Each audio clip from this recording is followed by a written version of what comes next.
ধর্ম যার যার রাষ্ট্রসভার আগামী বাংলাদেশ জনাব তারেক রহমান সাহেবের নেতৃত্বে যে গভর্নমেন্ট আসবে, এই গভর্নমেন্ট আসার পরে আমাদের যে ভ্রাতৃত্বপূর্ণ যে সম্পর্কটা ছিল গত ফ্যাসিস্ট সরকারের আমলে, এটা শেষ হয়ে গেছে।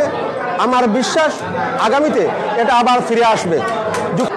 যে এবারও যে বাংলাদেশের মধ্যে পূজা হচ্ছে, আগামীতে যে পূজাটা হবে আরও ভালোভাবে, নিরাপদভাবে, স্বতঃস্ফূর্তভাবে হবে।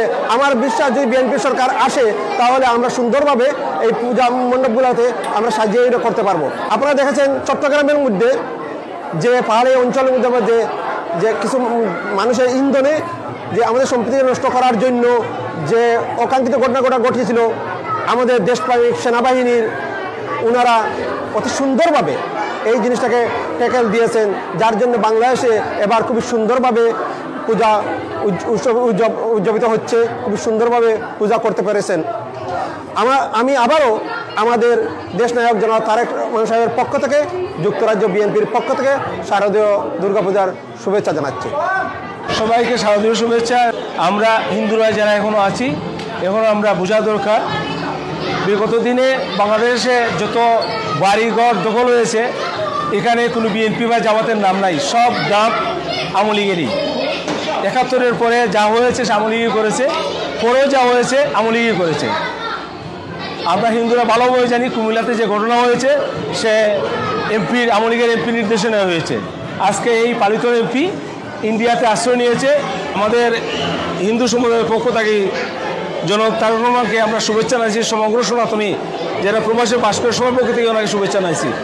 তারেক রহমান দেশে গিয়ে এই আমাদের যে সুযোগ সুবিধা সব কিছু তুলে ধরবেন এবং আমরা সুন্দরভাবে জীবনযাপন করব বাংলাদেশে আগের মতো, তাই বলে এবং সবাইকে আমার শারদীয় শুভেচ্ছা। শারদীয় দুর্গাপূজা উপলক্ষে প্রবাসী বাংলাদেশিদেরকে যুক্তরাজ্য বিএনপি এবং অঙ্গ সংগঠনের পক্ষ থেকে দুর্গাপূজার শুভেচ্ছা এবং অভিনন্দন জানাচ্ছি। আমরা যেভাবে পূর্বে ৫ই আগস্টের আগে এই বৈষম্যবিহীন বাংলাদেশ ছিল, এখন আমরা চাচ্ছি বিগত ১৭ বছর ফ্যাসিস্ট আওয়ামী লীগ বিএনপি এবং যে বাংলাদেশের মানুষের মধ্যে যে বিভেদ সৃষ্টি করেছিল, সেই বিভেদ থেকে বের হয়ে এসে আমরা ঐক্যবদ্ধ বাংলাদেশ গড়ে তুলতে চাচ্ছি। তারই ধারাবাহিকতায় বিএনপির ভারপ্রাপ্ত চেয়ারম্যান সাহেবের নির্দেশে আজকে আমরা পূজা মণ্ডপ পরিদর্শনে এসেছি এবং আমাদের ভাইদের সাথে মিলিত হয়েছি এবং আমরা তাদেরকে শুভেচ্ছা জানাচ্ছি, অভিনন্দন জানাচ্ছি। আমরা চাচ্ছি আগামী বাংলাদেশ ঐক্যবদ্ধ একটি বাংলাদেশ হোক। ধন্যবাদ। আমি বাংলাদেশ ও ইউরোপ তথা বিশ্বের সবাইকে শারদীয় দুর্গাপূজার শুভেচ্ছা জানাই এবং আমি আশা করি আগামীতে আমাদের দেশ নায়ক তারেক রহমান সাহেব দেশে যাবে এবং ওনার নেতৃত্বে আমাদের যে সরকার গঠিত হবে, এই সরকার হিন্দু সম্প্রদায়কে আমরা কাছে নিয়ে আমরা সবাই কাঁধে কাঁধ মিলিয়ে আগামীর বাংলাদেশ গড়ে তুলব। সবাইকে ধন্যবাদ।